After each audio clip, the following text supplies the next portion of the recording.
Does China want to become number one? The answer is yes and no. Why do I say yes and no? Yes, because they want to have the world's largest economy. Because they know at the end of the day, what will protect China is having the largest economy in the world. But at the same time, the Chinese don't have the same ambition that the United States does to run the world.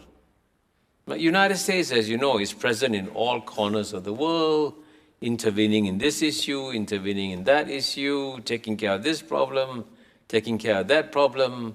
The Chinese view is that we are 1.4 billion people, we have enough problems at home, we will take care of our problems, the world will take care of itself. So in that sense, I don't think the Chinese have a desire to step into the shoes of the United States in terms of its global involvement in various issues. The weaker party, if they didn't have a strategy, they'd be in deep trouble.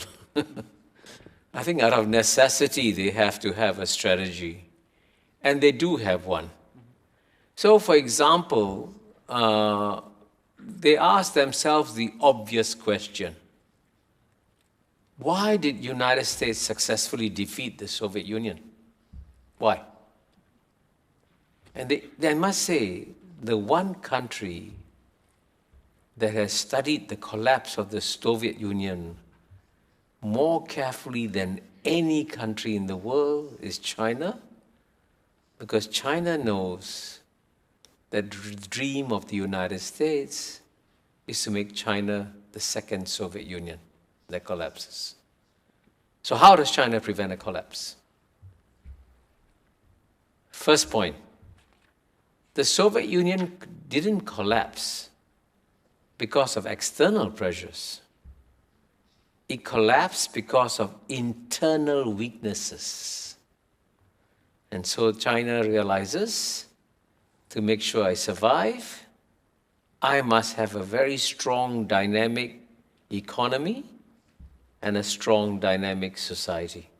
And by the way, there was a very famous American thinker, George Kennan, who said way back in 1949, very presciently he said, at the end of the day, the outcome of the contest between United States and Soviet Union will depend on not on our weapons and troops and all that. It will depend on which society has got greater spiritual vibrancy inside, stronger.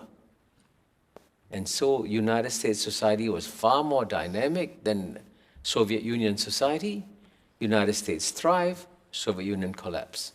So the Chinese know that the first priority is to make sure your economy is strong and your society is strong, which is why they're massively educating their people and growing their economy so that they don't become a second Soviet Union. The second thing the Chinese learned from the collapse of the Soviet Union was that the United States succeeded because it managed to get a lot of the neighbors of the Soviet Union to join the containment policy everywhere.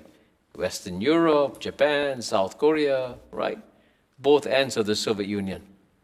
So what did the Chinese do? The Chinese launched a preemptive strike against a containment policy by making sure that its neighbors depended on the Chinese economy. I'll give you a simple example. Singapore is part of Southeast Asia, and we are part of an organization called ASEAN. And ASEAN started as a pro-American organization, okay? In fact, when ASEAN was created on August 8, 1967, both the Soviet Union and China denounced the creation of ASEAN as a pro-American organization, right? And it's true, ASEAN was pro-American, pro-Western. And what was stunning was that even though ASEAN was pro-American, pro-Western, and we had longer dialogues with United States, European Union, Australia, Japan, everybody, none of our Western friends proposed a free trade agreement to ASEAN. The first country to propose a free trade agreement to ASEAN was China in 2001. And the impact of that China-ASEAN agreement was phenomenal. Because in the year 2000, and that's when China proposed the free trade agreement, ASEAN's trade with the United States was 135 billion, and our trade with China was only 40 billion. So US trade was, more than 3.5 times what China's trade with ASEAN was. But as a result of the free trade agreement, by 2022, even though ASEAN's trade with the United States has gone from 135 to 450, 500 billion, an increase of over 3 times, China's trade with ASEAN went from 40 billion to $975 billion, almost $1 trillion. The world's largest trading relationship in 2022. So then there's no way ASEAN can join a containment policy against its largest trading partner, right? It's crazy. So that's that's part of the Chinese strategy. And I mentioned a third one very quickly.